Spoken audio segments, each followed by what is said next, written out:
Ja, wij komen eigenlijk tot de conclusie dat de man zichzelf in de brand stutsen had. Hij had echt zijn vrouw in de brand stutsen. Een buurman die had tumult, is er naar Tagong.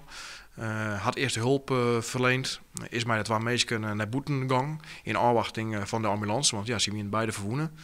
En ja, op het moment dat zij boeten stierden, shot de man kans om mij een mes zijn vrouw deel te steken. En die vrouw komt voordat de hulpdiensten naar binnen te overlijden. Nou, de man is zwaar verwonnen rekken, is nog naar het brandwondencentrum in Grijns gebracht, maar is daar de orenmorgens overleden. Nevens de politie is net te achterhalen wat het motief van de 59-jarige man geweest had.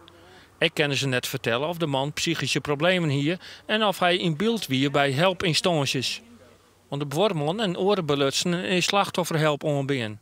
Benamend voor de boorman wie het een heftige ervaring. Ja, je kan je voorstellen dat zo'n man die dit meemaken had, die dit joen had, ja, dat is natuurlijk vreselijk. Dus die had gewoon hulp nodig. Het politieonderzoek naar het drama in Oudwoud is hiermee klaar.